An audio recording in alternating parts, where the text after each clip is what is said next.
এরে রে মন শোন, ক কই যাস? যাচ্ছি তো এক জায়গা, কিন্তু দুনের টেনশন আছি, বুঝছো জাহিদ ভাই? কি টেনশন? আর কয়ো না, মানুষের মুখত কত সুন্দর সুন্দর দাড়ি হয়, আমার মুখত দাড়ি হচ্ছে না, কি করা যায় কত? তোর মুখে দাড়ি যদি তুলতে চাস তাহলে রঙ্গিলা ঘাটের একটা বটের গাছ আছে, ওই বটের গাছের দাড়ি দে, ঘষ্টন দি, যা 2 দিনের মধ্যে তোর দাড়ি উঠে। তাই থাকো, তুমি তো আমাকে একটা ভালো বুদ্ধি দিলে, আমি তাড়াতাড়ি যাই বট গাছের ওটা ঘুষে আমার দাড়িটা না বাই করি। আজ জীবনে একটা আবাল দেখছি রে, আর মতন তো কোনো আবাল দেখিনি আমি। এই তো সেই রঙ্গিলা বটের দাড়ি গাছ। জাহিদ ভাই যে করলো, এটাতে ঘুষলেই বলে দাড়ি হবি, তো দেখি আমি না ঘুষি তো দেখি। কিরে রেমন, হ্যাঁ রাসেল ভাই, তুই এটা কি করিস?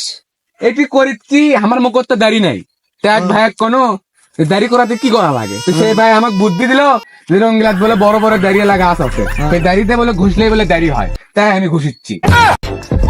সোনার ময়নার পাখি কোন দোষেতে গেলি উইরা রে, দিয়া মোরে ফাঁকি রে আমার সোনার ময়নার পাখি। হ্যাঁ হ্যাঁ জানি, তোমার পাখি আর একদিন দেখি সেদিন থেকে সবুজের সাথে ফুচকা খাচ্ছে। আহ,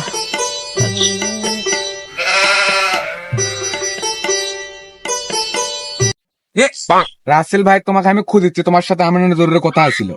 কি কথা ক, এখনই ক। এখন তো কমো, এখন তো হবার লয়, তুমি আমাকে এক কাম করো, রাত 9টার দিকে একটা মিস কল দিও, আমি তোমার কল ব্যাক করে জরুরি কথা কমুনি। তাহলে এক কাম করিস, তুই ওই 8:59 হ্যাঁ ফোন দিয়ে মনে করে দিস, তাহলে কথা হবে না, সমস্যা নেই।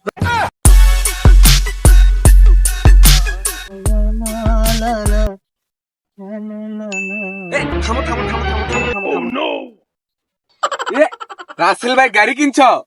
হ্যাঁ, তুই জানিস না, গাড়ি তো কঠিন একটা গাড়ি কিনছো, কত কত দিয়ে কিনলে? হ্যাঁ, গাড়ি তো বেশি লয় রে, এই 12.5। তো এত সুন্দর একটা গাড়ি কিনলে, মিষ্টি টিষ্টি খেলাবা না? এই পাগলা, মিষ্টি খেলাম না মানে তুই? আমি তো 12,500 দিয়ে গাড়ি কিনছি, আর 1,000 টাকা মিষ্টির বাজেট করে তুলছি পাগলা। আর সামনে শুক্রবারে মসজিদত দমু, যা ছগলি মিলেই খাসনি।